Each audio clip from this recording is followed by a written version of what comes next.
খোলামুখ খনি থেকে কয়লা উত্তোলনের জন্য মাটির নিচে ডিনামাইট বিস্ফোরণ, ফাটছে ঘরবাড়ি, শুকোচ্ছে কুয়ো পুকুরের জল।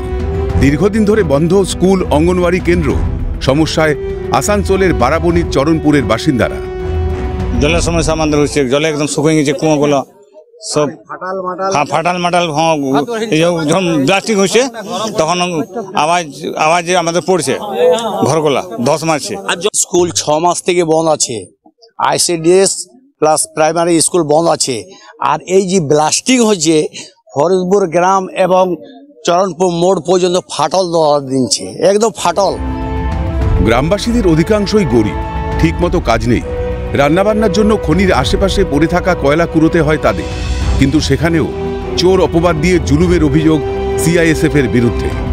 আমার স্বামী এসেছিল কয়লা আলিতে দুটে, তাড়াতাড়ি করেছে, দিয়ে উল্টে পড়ে গেছে, তা পুলিশ তাড়া নিয়ে গেছে, তো ও আবার দেখে নেই, তখন পুলিশ পালাই নিয়েছে।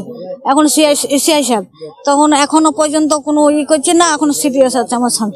আমাদের গ্রামের জলের সমস্যা, বহু দিন ধরে জল সমস্যা পড়েছে। আমরা খাবার জল বা ইউজেবল জল সেটাও নেই আমাদের। প্লাস আপনার ওই যে কয়লা চুরি করে ফাঁসি দিচ্ছে। আমরা যে আসছি জলের ব্যবস্থায় যে আন্দোলন করতে, জল নেই, আমাদের স্কুল নেই, ওরা আবার ফাঁসি দিচ্ছে যে কয়লা চুরি করে।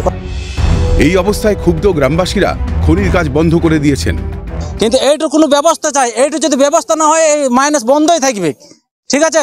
এইটু তোমার ব্যবস্থা করতে হবে তোমাদের।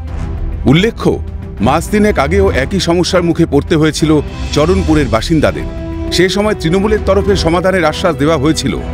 এবং চরণপুর হাটতলা বলে যে জায়গাটা, মেন জায়গাটা যেখানে মাইন্সটা চলছে, তাদেরকেও সরানোর জন্য আমরা দুটো জায়গায় প্লেস বেছে রেখেছি, একটা কাশিডাঙ্গা আর একটা ওই ফরিদপুরের পাশে রোড সাইডে প্রায় 11 বিঘা জায়গা আছে। দুটোর মধ্যে কোথাও পুনর্বাসনের ব্যবস্থা করা হবে।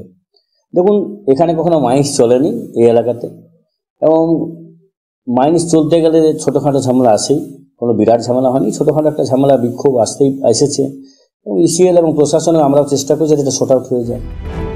কিন্তু সেই কাজ এখনো হয়নি।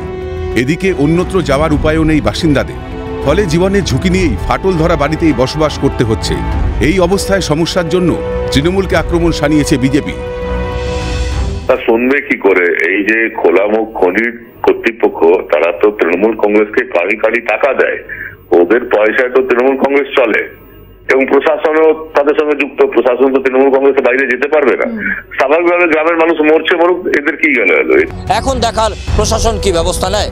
আসানসোল থেকে তিনাঞ্জন চট্টোপাধ্যায়, ক্যালকাটা নিউজ।